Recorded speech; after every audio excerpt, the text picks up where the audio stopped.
বন্ধুরে, মা কি জিনিস, বাপ কি জিনিস, জীবনে কোনোদিন বুড়ো বুড়ি বাম্মা কি কাঁদায় না। যাদের বাড়িতে বুড়ো বুড়ি বাম্মা বেঁচে আছে তাদের বাড়িতে আল্লাহর রহমত ঝরে ঝরে পড়বে। শুনে নিন, আল্লাহর নবীদের পরই স্থান হলো বাপ আর মায়ের।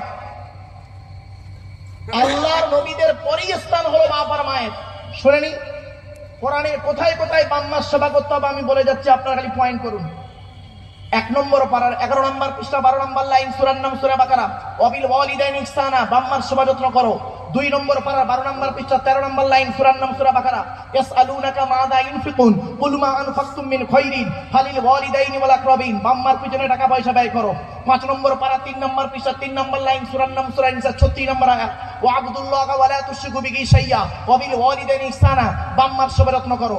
8 নম্বর পারা 7 নম্বর পৃষ্ঠা 11 নম্বর লাইন, সূরার নাম সূরা আনামের 151 নম্বর আয়াত, লা তুশরিকু বিহি শাইয়্যা ওয়াবিল ওয়ালিদাইনি ইহসানা, বাম্মার সেবা যত্ন করো। 15 নম্বর পারা 3 নম্বর পৃষ্ঠার 8 নম্বর লাইন, সূরার নাম সূরা বানী ইসরাঈল, ওয়া ক্বাদা রাব্বুকা আল্লা তা'বুদু ইল্লা ইয়্যা ওয়াবিল ওয়ালিদাইনি ইহসানা, বাম্মার সেবা যত্ন করো। 20 নম্বর পারা 16 নম্বর পৃষ্ঠা 3-4 নম্বর লাইন, সূরার নাম সূরা আনকাবুত, ওয়া ওয়াসাইনাল ইনসানা বিওয়ালিদাইহি হুসনা, বাম্মার সেবা যত্ন করো। 21 নম্বর পারার 11 নম্বর পৃষ্ঠা 6-7 নম্বর লাইন, সূরার নাম সূরা লোকমান, ওয়া ওয়াসাইনাল ইনসানা বিওয়ালিদাইহি, বাম্মার সেবা যত্ন করো। 26 নম্বর পারা 2 নম্বর পৃষ্ঠা 12 নম্বর লাইন, সূরার নাম সূরা আহকাবের 15 নম্বর আয়াত, ওয়া ওয়াসাইনাল ইনসানা বিওয়ালিদাইহি ইহসানা হামালাতহু উম্মুহু কুরহা ওয়া ওয়াদাআতহু কুরহা, তোরা তোদের বাপ আর মায়ের সেবা যত্ন কর। তোদের মা তোদের বড় কষ্ট করে গর্ভে ধারণ করেছে, দুনিয়ার মুখটা বড় কষ্ট করে দেখিয়েছে। সন্তান, তুমি যত বড় আলেম, হাফেজ, মাস্টার, ডাক্তার, ইঞ্জিনিয়ার, প্রফেসর হও না কেন, ইন্নাল জান্নাতা তাহতা আকদামিল উম্মাহাত, হে ছেলে মেয়েরা, তোমাদের জান্নাত হলো তোমাদের বাপ আর মায়ের পায়ের তলায়। বাপের ভাত দাও না, মার ভাত দাও না, তুমি আমার ওয়াজ শুনবে?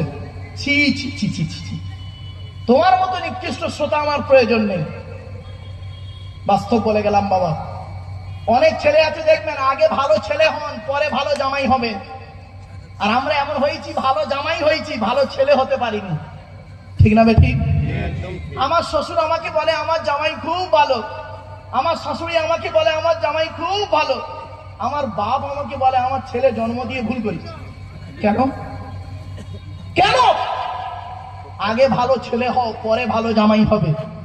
নিজের বাপকে খেতে দাও না, নিজের মাকে খেতে দাও না, আর শাশুড়ির হজেনে যাচ্ছে। ঠিক না বেটি? হারামখোর, নিজের মার খেতে দেয় না, ও শাশুড়ির হজেনে যাচ্ছে। বাস্তব কথাই বলে গেলাম আজকে আপনাদেরকে। আর হাদিস, এটা কোরআনের দলিল দিলাম, হাদিস শুনলে চমকে যাবেন আমার বাপেরা। ওদিকে আলোচনা নয় যেহেতু, জাস্ট আমি একটু আপনাদের ইঙ্গিত দিলাম। এজন্য যাদের বাড়িতে বৃদ্ধ পিতামাতা বেঁচে আছে, খবরদার কাঁদাবেন না, কাঁদাবেন না। আজকে যা ভুল করেছেন করেছেন, ক্ষমা চেয়ে নেবেন। আর যাদের বাম্মা মারা গেছে তারা কি করবে? মান যারা কবর আবাওয়াইহি আও আহাদিহিমা ফি কুল্লি জুমআতিন গুফিরা লাহু ওয়া কুতিবা লাহু বারাআ। নবী বলেন, জুম্মার দিনে যদি কোনো ছেলে তার বাপ আর মায়ের কবরটা একটু জিয়ারত করে, আল্লাহ রাসূল বলেছেন ওই ছেলের দোয়ার ওসিলায় বাম্মার কবরটাকে আল্লাহ আলোয় আলোকিত করে দেয়। এজন্য অনুরোধ করে বলে যাচ্ছি, বাম্মার নামে দান খয়রাত করবেন, বাম্মার নামে দান খয়রাত করবেন, বাপের নামে মায়ের নামে দান খয়রাত করবেন, অনুরোধ করে গেলাম।